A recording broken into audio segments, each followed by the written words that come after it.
ਸਿੱਖ ਕੌਮ ਦਾ ਇਤਿਹਾਸ ਜਿੱਥੇ ਸ਼ਹਾਦਤਾਂ, ਸਾਕਿਆਂ, ਕਤਲੇਆਮਾਂ ਔਰ ਘੱਲੂਘਾਰਿਆਂ ਦੇ ਨਾਲ ਭਰਿਆ ਪਿਆ ਹੈ, ਉੱਥੇ ਨਾਲ ਹੀ ਸਿੱਖਾਂ ਦੇ ਨਾਲ ਹੋਏ ਵਿਸਾਖਘਾਤਾਂ ਦੀ ਦਾਸਤਾਨ ਵੀ ਬਹੁਤ ਲੰਬੀ ਹੈ।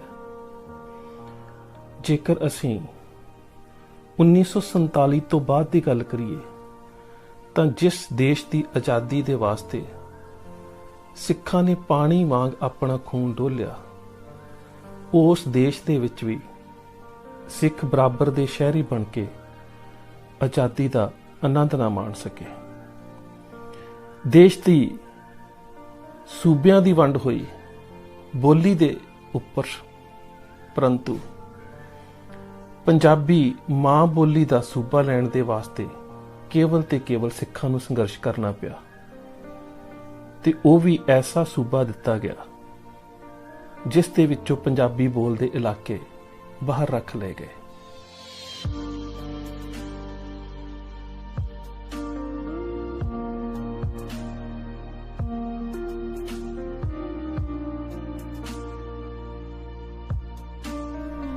ਇੱਥੋਂ ਤੱਕ ਕਿ ਪੰਜਾਬ ਨੂੰ ਇੱਕ ਵੱਖਰੀ ਰਾਜਧਾਨੀ ਵੀ ਨਾ ਮਿਲ ਸਕੀ।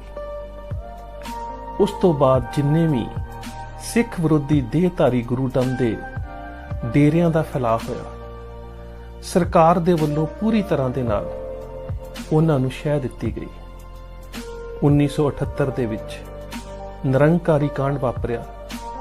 ਭਾਈ ਸਾਹਿਬ ਭਾਈ ਫੌਜਾ ਸਿੰਘ ਦੀ ਅਗਵਾਈ ਦੇ ਵਿੱਚ ਸ਼ਾਂਤਮਈ ਢੰਗ ਦੇ ਨਾਲ ਰੋਕਣ ਵਾਸਤੇ ਗਏ 13 ਸਿੰਘਾਂ ਨੂੰ ਸ਼ਹੀਦ ਕਰ ਦਿੱਤਾ ਗਿਆ, ਪਰ ਇਨ੍ਹਾਂ ਸ਼ਹਾਦਤਾਂ ਦਾ ਇਨਸਾਫ ਵੀ ਨਾ ਮਿਲਿਆ। ਅਨੰਦਪੁਰ ਸਾਹਿਬ ਦਾ ਮਤਾ ਕੇਵਲ ਸਿੱਖਾਂ ਦੀ ਹੀ ਨਹੀਂ ਬਲਕਿ ਸਾਰੀਆਂ ਪੰਜਾਬੀਆਂ ਦੇ ਹੱਕਾਂ ਦੀ ਨੁਮਾਇੰਦਗੀ ਕਰਦਾ ਸੀ, ਪਰ ਉਸ ਦੀ ਕਿਸੇ ਵੀ ਮੱਦ ਨੂੰ ਸਰਕਾਰ ਨੇ ਪ੍ਰਵਾਨ ਨਾ ਕੀਤਾ।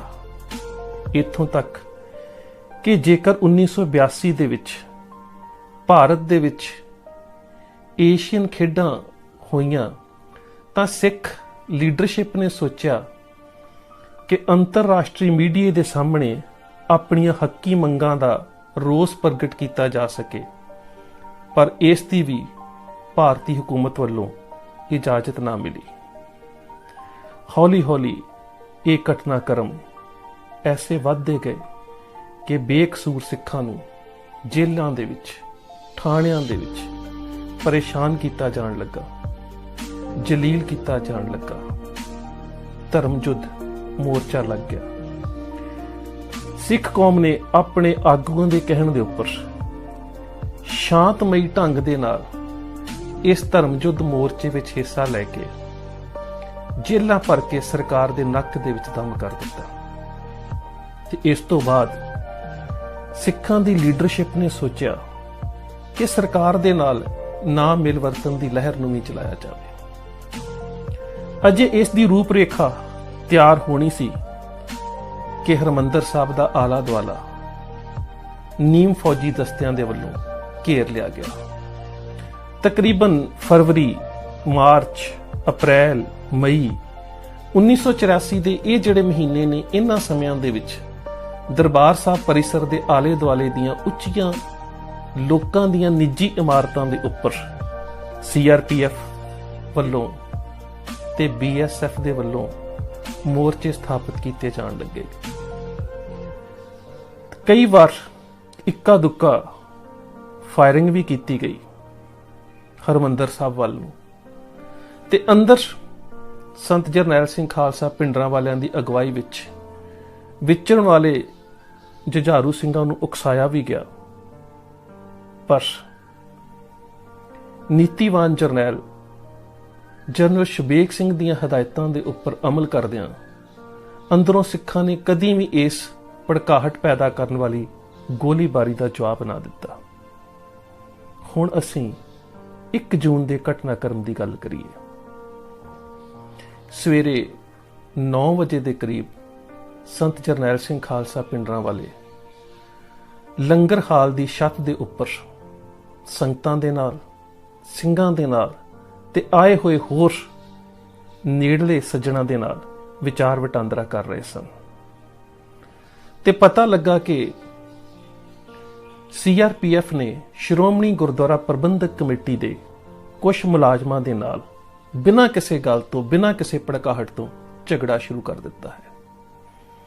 ਘਟਨਾਕ੍ਰਮ ਇੰਜ ਵਾਪਰਿਆ ਕਿ ਬ੍ਰਹਮ ਬੂਟਾ ਅਖਾੜਾ ਦੇ ਕੋਲ ਜਿਹੜੀ ਜ਼ਮੀਨ ਸ਼੍ਰੋਮਣੀ ਗੁਰਦੁਆਰਾ ਪ੍ਰਬੰਧਕ ਕਮੇਟੀ ਦੇ ਅਧਿਕਾਰ ਖੇਤਰ ਵਿੱਚ ਸੀ, ਉੱਥੇ ਸ਼੍ਰੋਮਣੀ ਗੁਰਦੁਆਰਾ ਪ੍ਰਬੰਧਕ ਕਮੇਟੀ ਦੇ ਮੁਲਾਜ਼ਮ ਕੁਝ ਰਾਜ ਮਿਸਤਰੀਆਂ ਨੂੰ ਲੈ ਕੇ ਦੀਵਾਰ ਦੀ ਉਸਾਰੀ ਕਰਵਾ ਰਹੇ ਸਨ ਤਾਂ ਉਸ ਵੇਲੇ CRPF ਦੇ ਇੱਕ ਆਫੀਸਰ ਨੇ ਆ ਕੇ ਇਸ ਨੂੰ ਰੋਕ ਦਿੱਤਾ। ਉਸ ਵੇਲੇ ਹੀ ਤਕਰੀਬਨ ਦਰਬਾਰ ਸਾਹਿਬ ਦੇ ਇਨਫੋਰਮੇਸ਼ਨ ਆਫੀਸਰ ਸਰਦਾਰ ਨਰਿੰਦਰਪਾਲ ਸਿੰਘ ਨੰਦਾ ਇੱਕ ਵਿਦੇਸ਼ੀ ਮਹਿਲਾ ਪੱਤਰਕਾਰ ਜੋ ਕਿ ਜਰਮਨ ਤੋਂ ਸੀ, ਉਸ ਨੂੰ ਲੈ ਕੇ ਉਸ ਜਗ੍ਹਾ ਦੇ ਉੱਪਰ ਆਏ ਤਾਂ ਇਸ ਆਫੀਸਰ ਨੇ ਸਰਦਾਰ ਨਰਿੰਦਰਪਾਲ ਸਿੰਘ ਨੰਦਾ ਨੂੰ ਜਿੱਥੇ ਬੁਰਾ ਭਲਾ ਕਿਹਾ, ਉੱਥੇ ਉਹਨਾਂ ਦੇ ਉੱਪਰ ਪਿਸਤੌਲ ਵੀ ਤਾਣ ਲਈ। ਪਰ ਜਦੋਂ ਜਰਮਨ ਨਿਵਾਸੀ ਮਹਿਲਾ ਪੱਤਰਕਾਰ ਨੇ ਉਸ ਦੀ ਇਸ ਸ਼ਰਮਨਾਕ ਹਰਕਤ ਦੇ ਉੱਪਰ ਉਸ ਨੂੰ ਡਾਂਟਿਆ, ਉਸ ਨੂੰ ਬੇਇੱਜ਼ਤ ਕੀਤਾ ਤਾਂ ਉਸਨੇ ਆਪਣਾ ਪਿਸਤੌਲ ਦੁਬਾਰਾ ਆਪਣੇ ਕਵਰ ਦੇ ਵਿੱਚ ਪਾ ਲਿਆ। ਇਸ ਘਟਨਾਕ੍ਰਮ ਦੀ ਸਾਰੀ ਖਬਰ ਸੰਤ ਜਰਨੈਲ ਸਿੰਘ ਖਾਲਸਾ ਪਿੰਡਰਾਂ ਵਾਲਿਆਂ ਨੂੰ ਵੀ ਮਿਲੀ। ਸੰਤ ਜਰਨੈਲ ਸਿੰਘ ਆਪਣੇ ਸਾਥੀਆਂ ਦੇ ਨਾਲ, ਆਏ ਹੋਏ ਨੇੜਲੇ ਸਿੰਘਾਂ ਦੇ ਨਾਲ, ਨਜ਼ਦੀਕੀਆਂ ਦੇ ਨਾਲ ਵਿਚਾਰ ਕਰਦੇ ਰਹੇ। ਜਦੋਂ ਦੁਪਹਿਰ ਨੂੰ ਹੇਠਾਂ ਲੰਗਰ ਖਾਣ ਵਾਸਤੇ ਆਏ, ਜਦੋਂ ਦੁਪਹਿਰ ਨੂੰ ਹੇਠਾਂ ਲੰਗਰ ਛਕਣ ਵਾਸਤੇ ਉੱਪਰਲੀ ਇਮਾਰਤ ਤੋਂ ਹੇਠਾਂ ਆਏ ਤਾਂ ਤਕਰੀਬਨ 12:15 ਵਜੇ ਇੱਕਦਮ ਸਾਰੇ ਪਾਸਿਆਂ ਤੋਂ CRPF ਤੇ BSF ਨੇ ਬਿਨਾਂ ਕਿਸੇ ਭੜਕਾਹਟ ਤੋਂ ਗੋਲੀਆਂ ਚਲਾਉਣੀਆਂ ਸ਼ੁਰੂ ਕਰ ਦਿੱਤੀਆਂ। ਸਾਰੇ ਪਾਸੇ ਜਿੰਨੇ ਵੀ ਉਹਨਾਂ ਨੇ ਨਿੱਜੀ ਇਮਾਰਤਾਂ ਦੇ ਉੱਪਰ ਮੋਰਚੇ ਬਣਾਏ ਹੋਏ ਸਨ, ਸਾਰੇ ਪਾਸਿਆਂ ਤੋਂ ਗੋਲੀਆਂ ਚੱਲ ਰਹੀਆਂ ਸਨ। ਸੰਤ ਜਰਨੈਲ ਸਿੰਘ ਲੰਗਰ ਛਕਣ ਉਪਰੰਤ ਫਿਰ ਲੰਗਰ ਹਾਲ ਦੀ ਦੂਸਰੀ ਮੰਜ਼ਿਲ ਦੇ ਉੱਪਰ ਆ ਗਏ।